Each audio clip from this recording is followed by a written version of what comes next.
Hello, darling friend. Today I want to speak about gestures as part of storytelling. In our busy worlds, where we have constant bright lights, chattering voices and endless stimulation, sharing a story heart to heart, made up or one that we remember from our childhood, is offering our young children a homeopathic drop of balance. And gesture is one of the tricks available to us in our storytelling bag of magic. Using gestures helps bridge the gap between our words and our understanding, between our heads and our hearts. Whether we're sharing a story with a single child or a whole room full of toddlers, our gestures often speak louder and more clearly than our words. I've talked before about rhythm and repetition, about imitation and imagination as the heartbeat of early childhood development and learning, and now I'm going to add gesture to that collection. When I was raising my children, a wise woman once said to me, "Mummy, less words, more action." And it changed everything, not just my parenting, but also my storytelling work. You see, she was absolutely right. Less words meant that those words that I spoke were more profound, stronger, had bigger impact.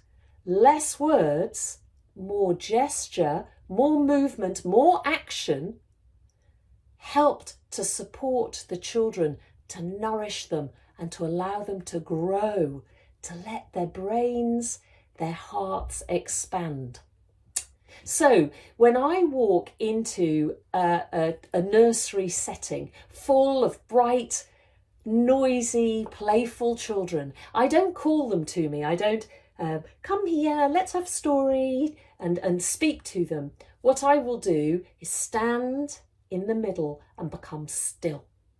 This immediately draws some of the children towards me. And then with open, warm gestures, can you see them here? I will begin without words to gather, smiling, inviting, playful and inviting eyes. And then one by one, they start to follow. The ones who are watching me will come immediately. Those other ones will feel and sense a change of energy in the room.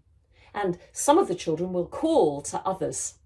And then we come together. Those children that don't come, I don't worry about that, because the rhythm, the songs will invite them in when they're ready, when they feel safe.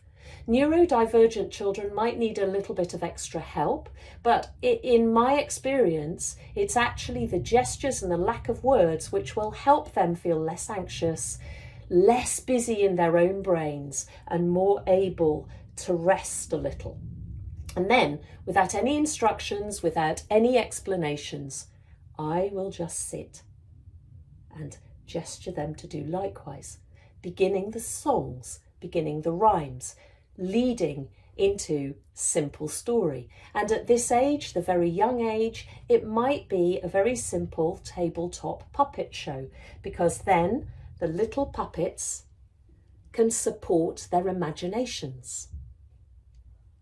What I'm doing now is enjoying being with them and letting them go into that place of imagination and rest in their imitation and their playfulness. And the power of gesture is that it reaches children where they live in the physical sensory world. It cuts through the noise. Combining words with gesture, song with movement, we create deeper and more lasting connections, those linking synapses across the brain. Choose clear, precise movements and keep them the same every time you share that song or that rhyme. You'll mesmerise children and their language will soar. I'll share an example of a rhyme with gestures at the end of the video. In oral storytelling, gesture is so useful. So if you have a story, let's say a giant and a fairy story, all we need to do is move our head and look down, maybe drop our voices, and now I'm the giant. And I'm the fairy looking at the giant. Just a simple turn of the head, a gesture. Our children can dive right into the imagination of how big that giant is, how tiny the little fairy is. Children don't just see our gestures, they imitate them, they remember them.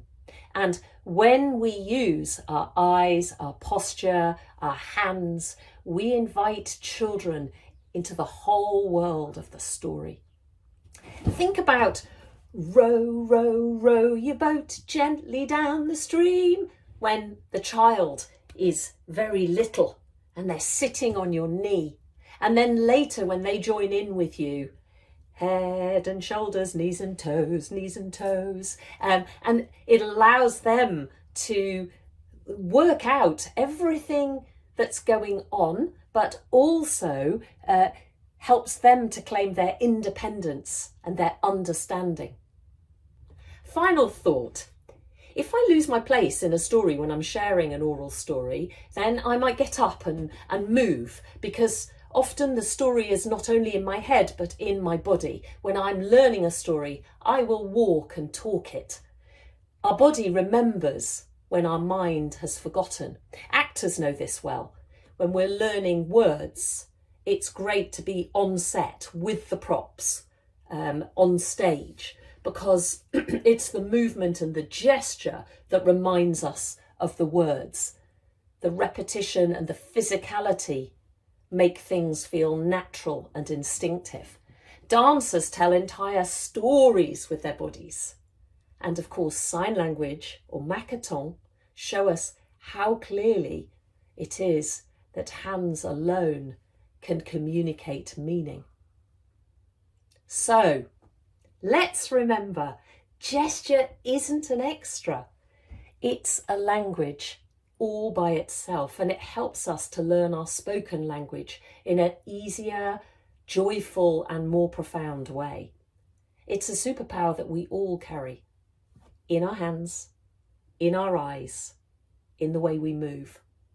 Let's use it well. I hope this has been helpful. I'm Danyah Miller. Please do comment and share what your experience is, what you think about gestures. I'd love to hear from you.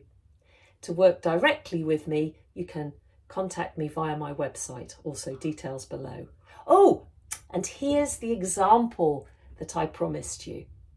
I have 10 fingers and they all belong to me. I can make them do things. Watch and you'll see.